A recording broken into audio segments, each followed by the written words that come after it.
因為我諗首先大家就要明白香港身份，即係同以前英國人管治你嘅時候嘢唔同咗。咁同埋你一國兩制，你大原則你梗係一國噶嘛，你始終係一個國家，你係中國人，你係中國嘅土地，呢樣嘢係冇得改變噶嘛，除非你唔想做中國人，你咪移咗民去第度咯。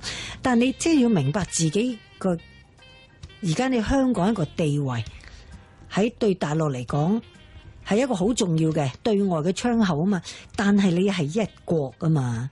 所以個大前提一定要有我哋嘅基本法啦。咁譬如國防啊、外交呢啲，你真係一定係國家啦。咁而有本基本法就係管住我哋一國兩制噶嘛。咁大家話法治，咁你一定要跟翻個基本法啊嘛，係咪先？係啊，咁但係即係好多啲年青人可能咧嗰個心態上咧都未能夠一時接觸到，或者係唔係一時啦。我哋明年已經回歸咗20年啦。係咯。嗱，我覺得最緊要咧，啲後生真係要多啲翻去內地，你自己去睇啊，係咪先？你要睇，你要同嗰啲人傾偈，去啲唔同嘅地方去了解。咁你先至真係會知道大陸做緊啲乜嘢噶嘛？咁但係咧有啲朋友咧就話啦，就覺得咧我哋啲領導階層咧嗰啲高層嘅特別就係冇真正反映我哋香港真實情況俾上邊嘅領導人聽啦，知道啦。咁你覺得會唔會唔知道啊？大陸一定知道香港發生緊咩事啦。我覺得另外一樣嘢咧就係，你一定要熟讀國家嘅歷史，包括香港嘅歷史。香港點解會到今一日？我哋原本係點樣嘅？係經過啲乜嘢？你爸爸、你祖父係點樣喺香港點樣捱過嚟？你到而家呢個係點樣爭取得嚟嘅？我哋嘅國家以前點樣俾人外國欺負？係咪點樣經過一代一代經過文革？當然大陸做咗好多嘢啦。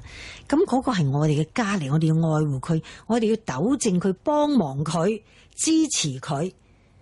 佢有嘢我哋應該要鬧，但你要解決方法，乜都要，係咪先？你淨係鬧咁又唔得喎。即係我覺得，即係年輕人咧真係要了解咯。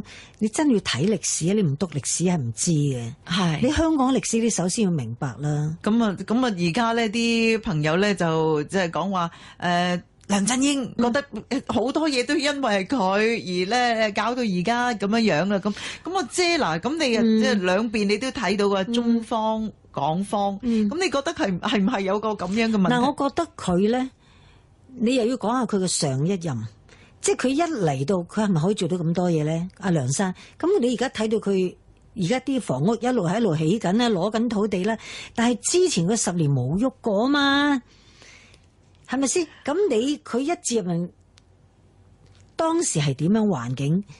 咁當然佢都有一個過程啦，係咪先？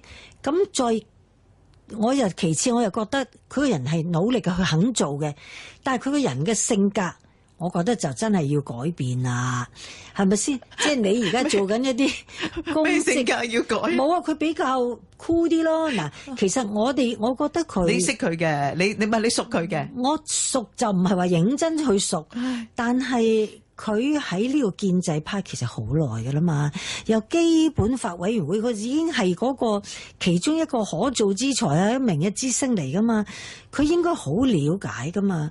但係佢嗰陣時嘅俾我感覺都係好酷㗎嘛。哦，嗰陣時係啦，對住阿姐都咁酷嚇。唔係，咁我哋好少接觸啫，唔使。咁即係佢俾人嘅感覺就比較遠距離少少啦，係嘛？